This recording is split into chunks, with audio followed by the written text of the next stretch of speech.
नमस्कार, खबर दिन भर में स्वागत है आपका। मैं हूं आपके साथ प्रियंका मिश्रा। बुलेटिन की करेंगे शुरुआत। 2017 में प्रदेश की सत्ता संभालने के बाद से मुख्यमंत्री योगी आदित्यनाथ ने छोटी दीपावली के दिन मेगा इवेंट के रूप में दीपोत्सव की शुरुआत की, जिसके पहले संस्करण से ही राम की पैड़ी पर रिकॉर्ड 1,87,000 दीपक जलाए गए। अयोध्या के डॉक्टर राम मनोहर लोहिया अवध विश्वविद्यालय प्रशासन ने दिवाली पर 24 लाख दीपक जलाकर अयोध्या के घाटों को रोशन किया। बता दें कि आज सीएम योगी आदित्यनाथ के साथ 50 से ज्यादा देशों के उच्चायुक्त, राजदूत इस कार्यक्रम में शामिल हुए। वहीं सीएम योगी ने सरयू आरती की। साथ ही उसके बाद सीएम योगी आदित्यनाथ ने भगवान श्री राम का सांकेतिक राज्याभिषेक भी किया।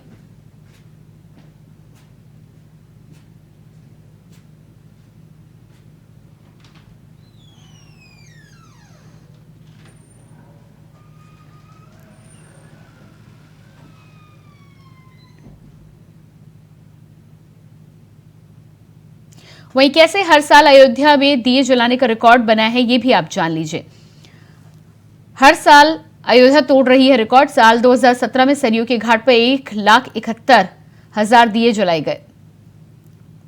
साल 2017 में सरयू के घाट पर 1,71,000 दिए जलाए गए। साल 2018 में 3 लाख दिए रामनगरी में जलाए गए।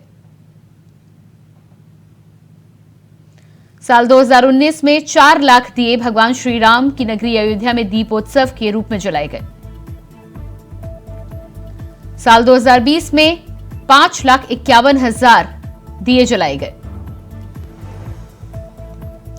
वहीं 2021 की बात करें तो 9,41,000 दिए भगवान राम की नगरी अयोध्या में रोशन किए गए। साल 2017 में 1,81,000 और 2023 की बात करें तो आज Guinness book of world record दर्ज किया गया है। कुल 22,23,000 दिए जलाकर आज भगवान श्री राम की नगरी अयोध्या में एक अनोखा रिकॉर्ड कायम किया गया है। साल 2020 में कोविड की वजह से इसमें कमी आई थी और 62 लाख पर्यटक पहुंचे थे। वहीं साल 2021 की बात करें तो पर्यटकों की बात करें तो 1,57,00,000 पर्यटक भगवान श्री राम की नगरी में दर्शन करने के लिए पहुंचे थे। 2022 में 2,39,00,000 पर्यटक और 2023 में सितंबर माह में केवल 1,77,00,000 पर्यटक पहुंच चुके हैं। भगवान श्री राम की नगरी अयोध्या का सरयू नदी के तट पर दिवाली की पूर्व संध्या पर दीपोत्सव कार्यक्रम की धूम मची रही। बता दें कि कार्यक्रम की शुरुआत मुख्यमंत्री योगी आदित्यनाथ ने सरयू नदी के तट पर आरती करके की। साथ ही उससे पहले राज्याभिषेक कार्यक्रम को संबोधित करते हुए योगी ने कहा कि आज हमारी पीढ़ी बेहद सौभाग्यशाली है कि भगवान रामलला यहां विराजने के लिए आ रहे हैं।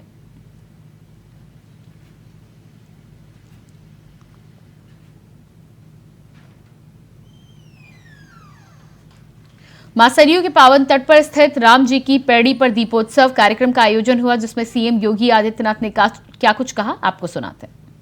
दीपोत्सव का आयोजन ही समाज के हर तबके को जोड़ने का आयोजन है और भगवान ने यही तो किया था।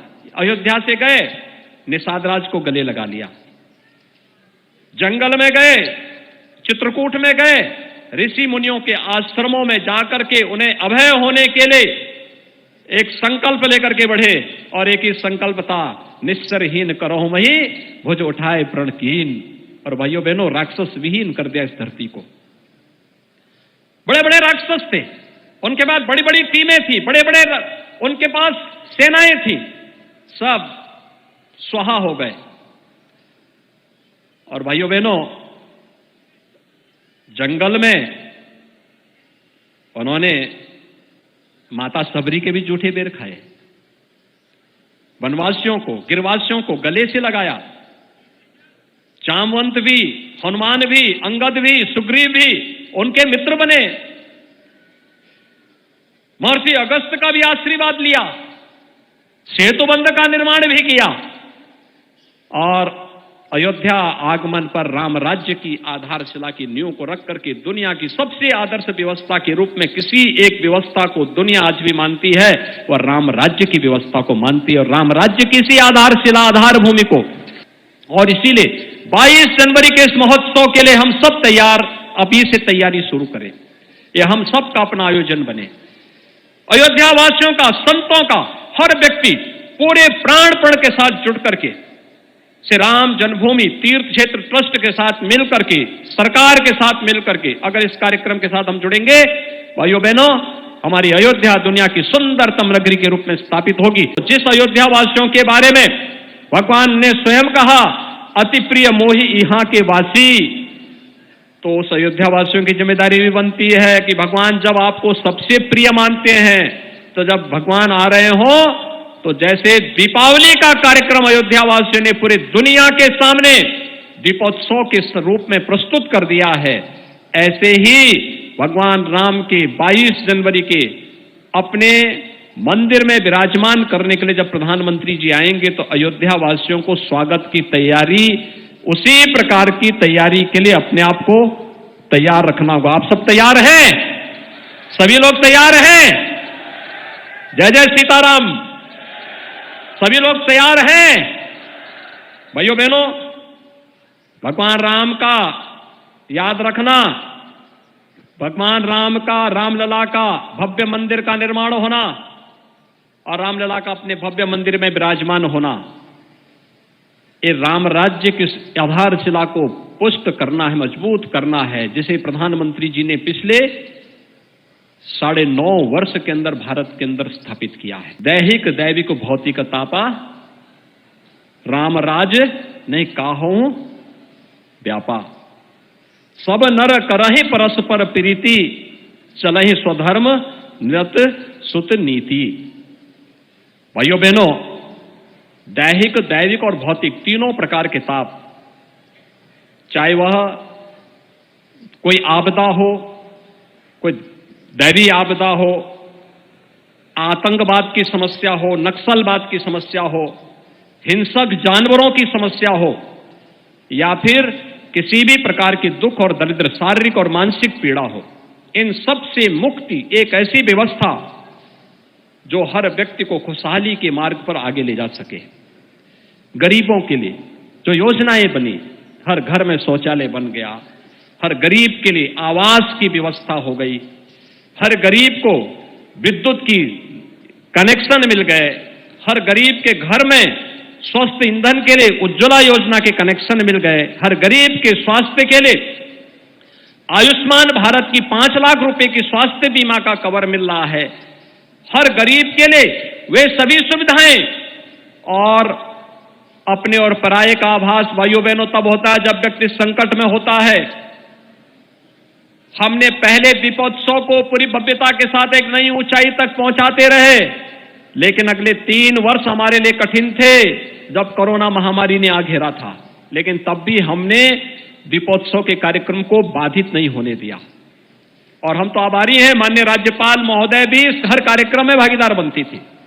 कितनी भव्यता के साथ ये सभी कार्यक्रम होते थे, और उस समय फ्री में टेस्ट, फ्री में उपचार, फ्री में वैक्सीन, दुनिया के अंदर वैक्सीन फ्री में देकर के कोरोना जैसी दुनिया की इस सदी की सबसे बड़ी महामारी को ऐसे समाप्त किया प्रधानमंत्री जी ने, जैसे छू मंतर होकर के एकदम वैक्सीन रामबाण साबित हो गई।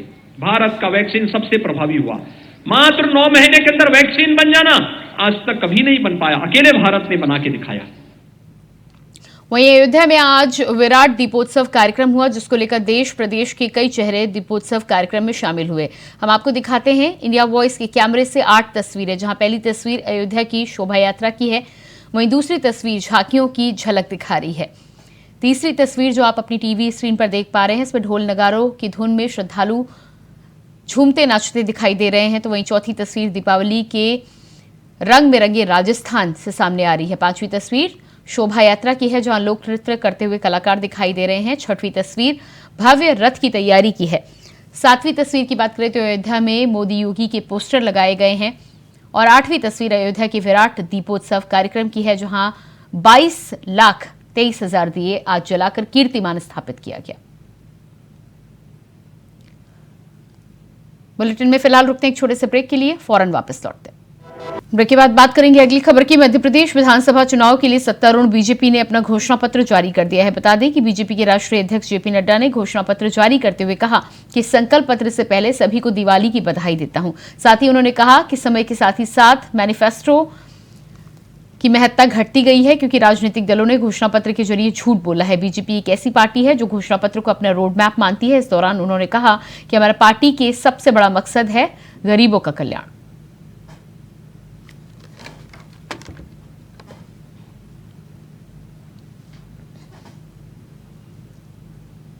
और इसके बाद बात करेंगे अगली खबर की। मुख्यमंत्री पुष्कर सिंह धामी कुम्हारों के बीच पहुंचे, जहां उन्होंने चक्राता रोड स्थित कुम्हार मंडी में कुम्हारों से बातचीत की। सीएम धामी ने दीपावली पर दीपक भी खरीदे।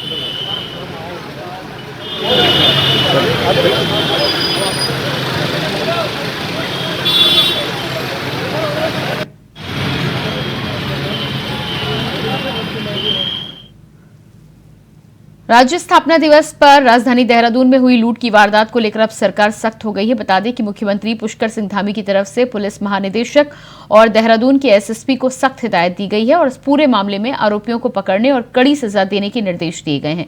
साथ ही मुख्यमंत्री पुष्कर सिंह धामी के सख्त रवैये को लेकर विधायक खजान दास ने कहा है कि ये वारदात कानून व्यवस्था में चूक है और यही वजह है कि अब मुख्यमंत्री इस मामले पर सख्त रुख अपनाए हुए हैं।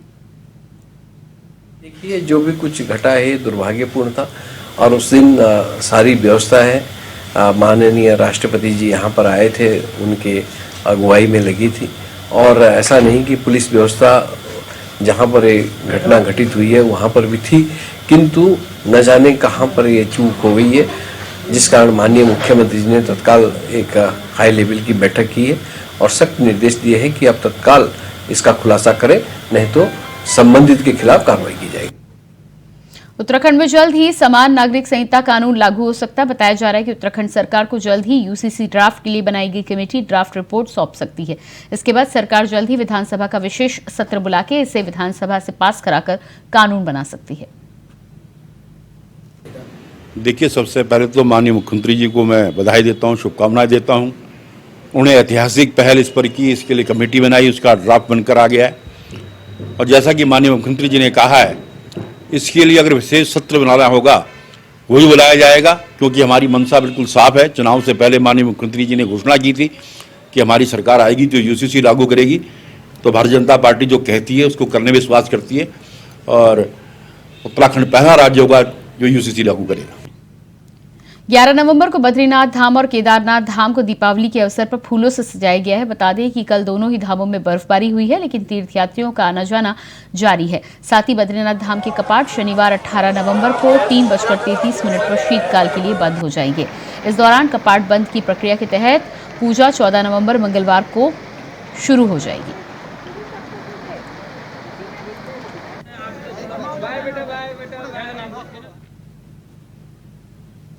मुख्यमंत्री भूपेश बघेल धमंतरी पहुंचे और कांग्रेस के कार्यकर्ताओं ने जगह जगह उनका भव्य स्वागत किया। तो वहीं मुख्यमंत्री भूपेश बघेल विंध्यवासिनी के मंदिर पहुंचकर माता का आशीर्वाद लेने के लिए पहुंचे और रथ पर सवार होकर गाजे बाजे के साथ जिले के तीनों विधानसभा में कांग्रेस के प्रत्याशियों के पक्ष में प्रचार करते नजर आए। बता दें कि शहर में विंध्यवासिनी मंदिर से लेकर रत्न बांधा चौक तक रोड शो किया गया। तो वहीं मुख्यमंत्री भूपेश बघेल धमंतरी रोड शो के बाद ग्राम आमदी में पहुंचकर आमसभा को संबोधित करने के लिए पहुंचे, जहां मुख्यमंत्री बघेल ने दीपावली पर्व की बधाई देते हुए कहा कि पूरे छत्तीसगढ़ में इस बार कांग्रेस की सरकार बनेगी।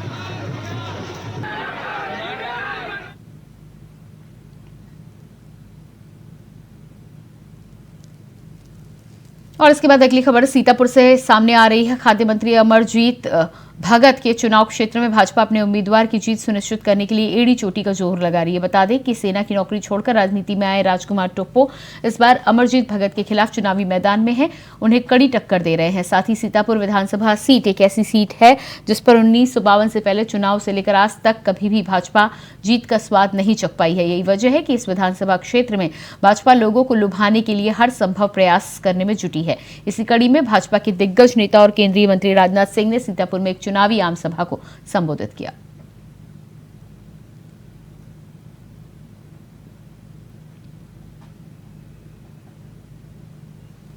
राजस्थान से इंसानियत को शर्मसार कर देने वाली घटना सामने आई है, जहां राजस्थान पुलिस में तैनात सब इंस्पेक्टर ने एक 4 साल की बच्ची को पहले बहला फुसलाकर अपने कमरे में बुलाया और फिर बाद में उसके साथ दुष्कर्म किया। घटना राजस्थान के दौसा की है। इस घटना को लेकर एसएसपी बजरंग सिंह ने बताया कि यह घटना लालसोट इलाके में हुई है, जहां पता चला है कि आरोपी सब इंस्पेक्टर है, जिसकी पहचान भूपेंद्र सिंह के तौर पर हुई है। दोपहर में 4 साल की बच्ची को बुलाकर पहले बहला फुसलाकर अपने कमरे में बुलाया, फिर बाद में उसके साथ दुष्कर्म किया। घटना की सूचना मिलने के बाद आरोपी को गिरफ्तार कर पूछताछ की शुरुआत कर दी गई है। बलात्कार की घटनाएं जिस प्रकार से बढ़ रही है,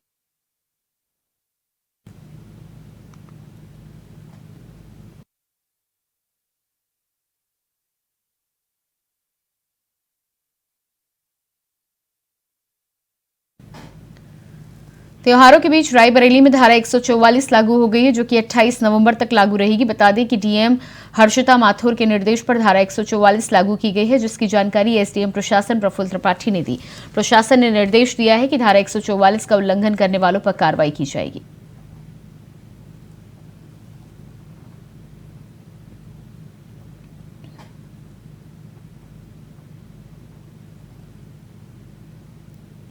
विदेश से तस्करी कर लोग अजीबोगरीब तरीके से सोना छिपा कर ला रहे हैं। बता दें कि वाराणसी के बाद अब लखनऊ एयरपोर्ट पर भी एक ऐसा मामला सामने आया है, जहां पर चौधरी चरण सिंह इंटरनेशनल एयरपोर्ट पर बगैर सीमा शुल्क चुकाए चोरी छिपे लाया गया करीब 50 लाख का सोना पकड़ा गया है। साथ ही सोना चांदी ने पेस्ट के रूप में अपने रेक्टम में छिपाकर रखा गया है। इस दौरान कस्टम के अधिकारियों ने बरामद सोने को जब्त कर लिया है। साथ ही यात्री को हिरासत में लेकर पूछताछ की शुरुआत कर दी है।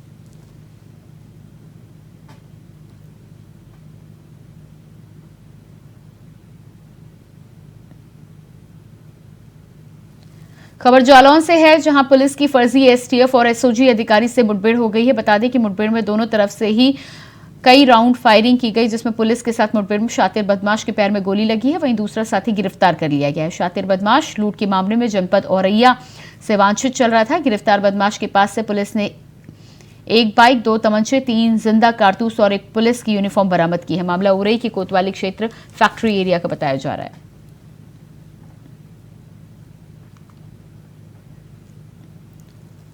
और इसी के साथ फिलहाल इस बुलेटिन में इतना ही। खबरों के लिए बने रहिए इंडिया वॉइस के साथ। नमस्कार।